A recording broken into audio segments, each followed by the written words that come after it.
it's so overwhelming that there is that much affection. Yeah. In an auditorium, let's say, or theater, or wherever it might be. When recalling Frank Sinatra, people reminisce about a musical icon. Old Blue Eyes, the chairman of the board, the Rat Pack, a singer who transformed the landscape of 20th century music. He has served as an inspiration for countless musicians aspiring to capture a fraction of the charm, charisma, and style that Sinatra effortlessly radiated. Following his passing in 1998, President Bill Clinton, speaking on behalf of the nation's mourners, remarked, "I think every American would have to smile and say he really did it his way." Despite the admiration and enduring popularity he continues to enjoy, it's challenging for many to grasp the intricacies and heart-wrenching aspects of a life that seemed, on the surface, to have it all. While Frank Sinatra will forever remain an immortal figure for those touched by his music, few realize the profound humanity that characterized Old Blue Eyes, from his struggles with mental illness to the profound loneliness and his relentless quest for genuine love. At the time of his birth, Francis Albert Sinatra was almost ruled dead on arrival. Born on December 12, 1915, in the kitchen of his parents' Hoboken, New Jersey apartment, he weighed 13.5 pounds at birth, though he would only reach a height of 5'7" inches in adulthood and had to be removed from the womb with forceps. According to PBS NewsHour, Frank was thought to be stillborn, as he was blue and not breathing. While the doctor was treating his mother, Frank's grandmother took the seemingly dead infant and ran him under cold water and slapped him on the back, which revived him. And the mishaps didn't end there. Frank was actually supposed to be given the first name Martin after his father, but a misunderstanding led the priest to baptize the baby after his godfather, Frank Garrick. Frank's mother decided to leave it alone and keep the name, probably just out of sheer exhaustion from all the calamity that was her son's birth. The forceps used during Frank's birth left him with facial scarring on the left side of his face, neck, and jawline. This led him to receive the punishing nickname of Scarface from his peers in adolescence. During his singing career, Frank would endeavor to hide his facial imperfections with heavy makeup.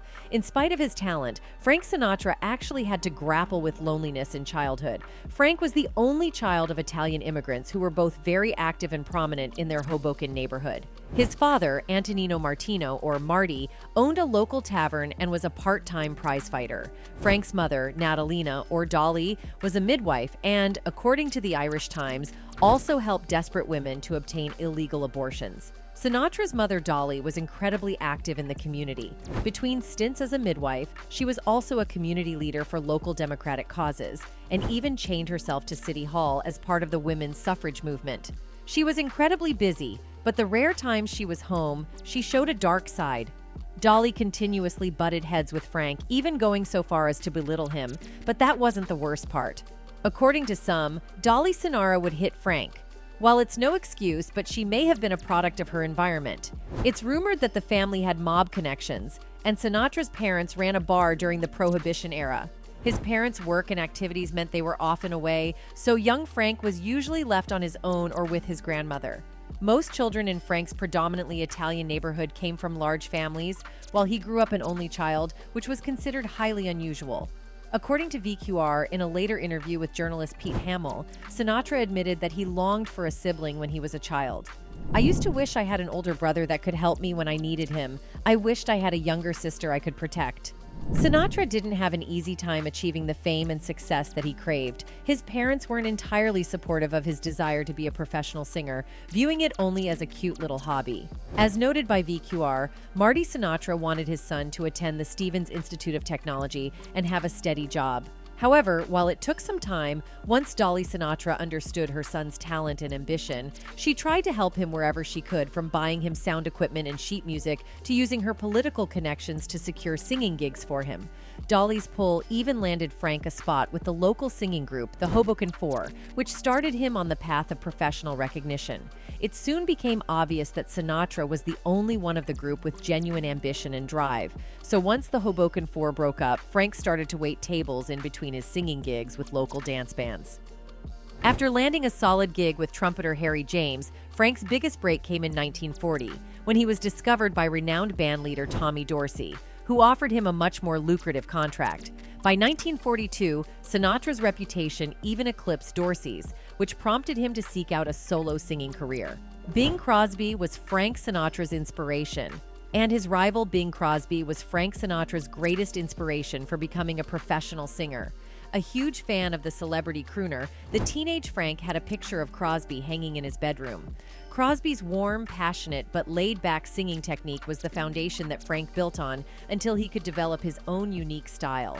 Frank even met his idol briefly in 1935 at a Newark club, but they wouldn't meet again for nearly a decade, when Frank was a huge star in his own right. According to Jazzies, by the time the 1940s rolled around, Crosby was still popular, but Sinatra's fame was skyrocketing. Bing had fans, but he was never greeted by hordes of screaming, swooning teenage Bobby Soxer girls that made up Sinatra's fan base. Although PBS NewsHour reports that during his early career days, Sinatra's publicist paid teenage girls $5 each to shriek to whip up enthusiasm for the singer. Crosby took Frank's rising popularity in stride, saying that Sinatra was a singer that comes around once in a lifetime, then jokingly adding, "But why did it have to be my lifetime?" After that, a media-driven rivalry was born. The two competing crooners would frequently trade barbs and insults at each other on public radio broadcasts. The rivalry was played up for media attention, but it was never serious. Later, the two would perform duets together and co-star in movies such as High Society. Frank Sinatra didn't mind a good-natured rivalry with Bing Crosby, but he felt highly intimidated by any new singers who could potentially knock him off his pedestal. In the early 1950s, singer Eddie Fisher was on the rise, and according to Collider, this caused Sinatra to spiral into a deep depression, believing that his career was over. What ended up saving his career was his transition into swing music. Another time Sinatra's fame came under threat was from a singer named Jimmy Roselli, who was low-key known as the other Sinatra. Roselli was 10 years younger than Sinatra, an Italian-American, and grew up in the same neighborhood of Hoboken. According to The Guardian, Roselli was incredibly popular with the Italian-American crowd, even with Frank Sinatra's friends and his own mother, Dolly. Apparently, Roselli's voice had an even greater range than Sinatra's. When Dolly Sinatra asked Jimmy Roselli to perform at a benefit, but after Roselli refused to sing without receiving a fee, Sinatra used this as an excuse to blackball Roselli's career. Meanwhile, Sinatra found a lifelong friend in Dean Martin. Dean and Sinatra were more than compadres. They were brothers who found each other at a time when Hollywood was seeping with glitz and glamour and clamored for larger-than-life personalities to entertain. Ask anyone who saw the two Rat Packers perform together. They had a natural chemistry that came from a deep place. They fed off each other and spun gold every time. Dean with a perpetual twinkle in his eyes and Frank with a mischievous grin. To watch them on stage together was brilliant because you could see the love in their eyes, the respect for each other, daughter Dina Martin said. The two even had matching pinky rings Frank had made for them, each with an emerald-cut diamond. Dean never took his off. Friends for more than 40 years, the legendary performers who made Los Angeles, Las Vegas, and Palm Springs, their stomping grounds were formidable on stage, often making each other laugh during comedy bits. A straight face was a rarity when those two were together. It was as if there was a perpetual inside joke between the two. "If you were a girl, I would probably go for you. Darn it, why aren't you a girl?" Dean asked Frank in one of their funnier television skits. As members of the Rat Pack in the late 1950s and early 1960s, Frank, Dean, and the other members, Sammy Davis Jr., Joey Bishop, and Peter Lawford, enjoyed phenomenal success as entertainers. Frank and Dean made a number of movies together, including Some Came Running in 1958, Ocean's 11 in 1960, Sergeant's 3 in 1962, 4 for Texas in 1963, and Marriage on the Rocks in 1965. In Ocean's 11, they seemed like teenage boys on the loose, though they were all in their mid-40s. That film was a great success and became a cult favorite, not least for the glimpse it offered of the inner workings of the Rat Pack, recalled Dina Martin in her book about her father. Memories are made of this. Frank liked men who were strong and tough. He longed to be one himself, recalls Tom Dreesen, Sinatra's opening comic in the 1980s and 90s. Dean was the toughest of the three. Frank was a scrapper, a Billy Martin-type barroom scrapper. Dean Martin was a tough guy. He fought in the ring as Kid, Crochet. Dean had hands the size of a ham, and he could handle himself. He didn't say a whole lot, but he was a tough guy, he said. Frank Sinatra respected Dean Martin more than any man alive for a lot of reasons. For one, he loved him. 2, he was the brother Frank never had. Frank longed to be a tough guy. Dean was a tough guy. Dean didn't take any crap from anybody, especially Frank, recalled Dreesen. If Frank said, "Hey, we're all going to stay up until dawn," We'd all stay up until dawn because, it's going to be fun. If Dean wanted to go to bed, Dean would go to bed. It would piss Frank off, but he did what he wanted to do. And I think subconsciously Frank respected that more than anything, because he was his own man. Anyway, although he always refuted it, Frank Sinatra absolutely had ties to the mob. According to history, Sinatra's FBI profile reads like a complete guidebook to the mafia. Sinatra was known to be good friends with the infamous Chicago mob boss Sam Giancana and his crew. He outwardly socialized with the Fischetti brothers, Joseph and Charles, who were known to conduct illegal gambling operations. He blatantly partied with Detroit mobsters Anthony and Vito Giacalone. If Sinatra ever needed to get out of a contract or was simply ticked off about a perceived insult, someone could expect to get a visit from a couple of goons, visits that might or might not end with violence. In return, Frank would often perform a few shows as favors for his mob buddies. For all of Sinatra's denials of mafia ties, he didn't do much to conceal who his friends were or his participation in their shared activities, gambling, women, and money. The FBI kept a close eye on Sinatra, but he was never charged criminally for his mob-related activities or associations. Sinatra's full FBI record was not released until after his death. Sinatra was an ardent supporter of the Democratic Party, most notably John F. Kennedy. It's unknown how the two officially met, but Kennedy's sister Pat was married to Sinatra's fellow rat packer Peter Lawford. Kennedy appreciated Sinatra's glamour and rule-breaking attitude, and Sinatra greatly admired the power that Kennedy represented. Sinatra even introduced Kennedy to his longtime girlfriend Judith Campbell. When JFK announced his bid for the presidency, Sinatra publicly endorsed his candidacy and avidly used his star power to generate votes. He organized donor dinners, appeared in political radio ads, and lent Kennedy's aides his private jet. His hit song High Hopes became the theme song of the Kennedy campaign. According to biography, it has been speculated that JFK's father, Joseph Kennedy, was hoping to use Sinatra's mob connections and union ties to bring in the votes. However, the Kennedy-Sinatra friendship crumbled after the election. FBI Chief J. Edgar Hoover met with Robert Kennedy to reveal White House recordings of phone calls from Judith Campbell that tied JFK to Chicago mob boss Sam Giancana. According to Town & Country, another wiretap revealed that Sinatra was having an affair with JFK's married sister, Pat. Sinatra made it clear on the recordings that he was only using Pat to influence her brothers and steer the government away from his gangster friends' activities. The Kennedys agreed that Sinatra had to go.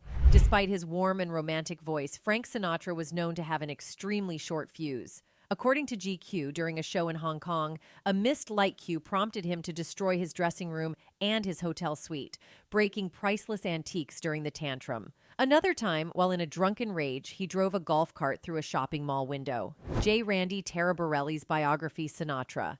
Behind the Legend details how the singer once threw a plate of pasta at the wall in an Italian restaurant because he deemed the pasta too soggy.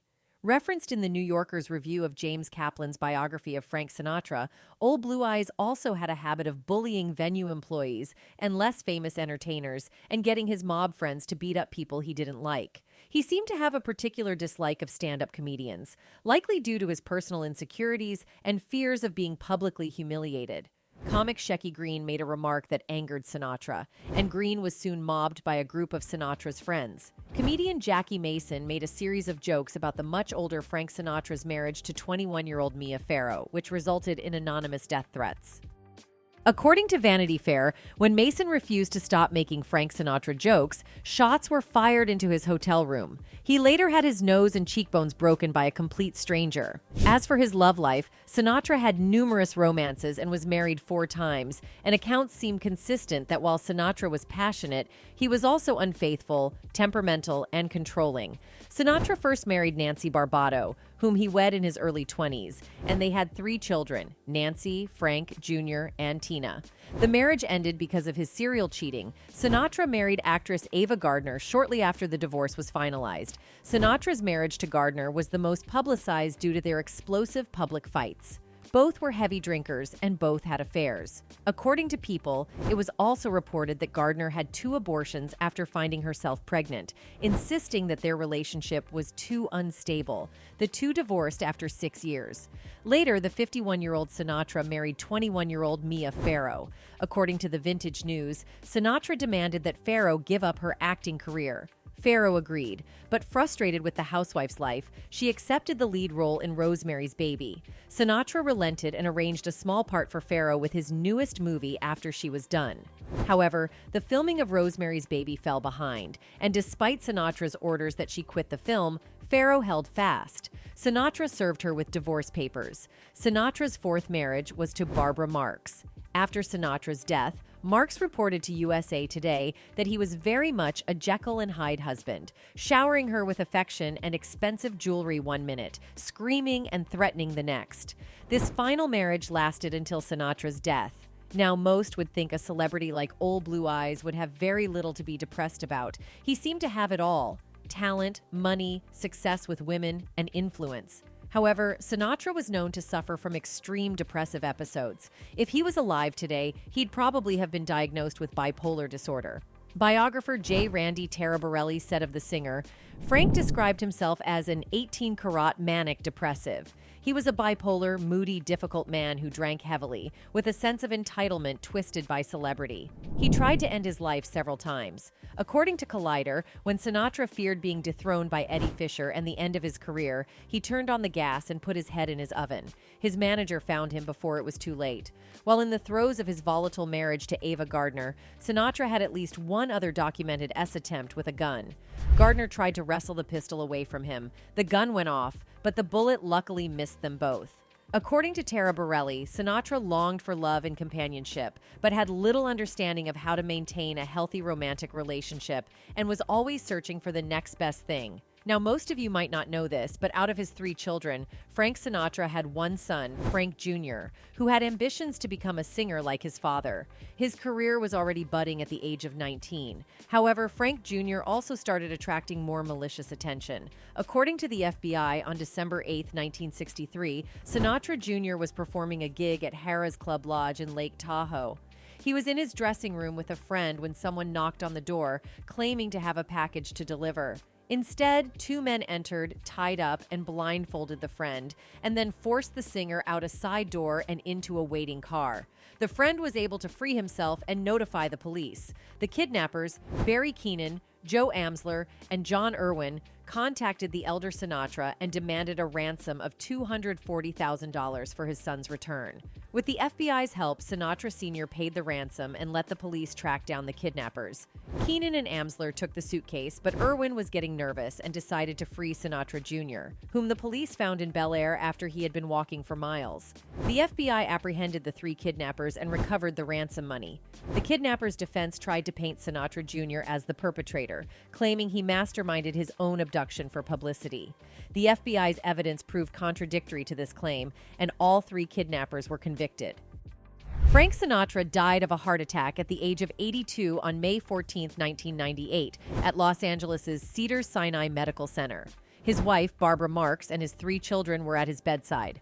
According to PBS NewsHour, Sinatra's last remaining years were filled with significant health problems, such as heart and breathing problems, high blood pressure, pneumonia, and bladder cancer. He had also been diagnosed with dementia, brought on by Alzheimer's. As the end approached, Sinatra seemed to recognize that his time had arrived, as his last words to his wife were, "I'm losing." Smithsonian reports that Sinatra was buried with a pack of Camel cigarettes, a bottle of Jack Daniel's whiskey, a Zippo lighter, all of his favorite brands, and $1's worth of dimes. In a Rolling Stone interview, singer Bono of U2 spoke on the death of Sinatra, with whom he performed a duet, and the loss of an iconic performer. Frank Sinatra was the 20th century. He was modern, he was complex, he had swing, and he had attitude. He was the boss, but he was always Frank Sinatra. We won't see his like again. Anyway, that's it for this video, folks. Bye.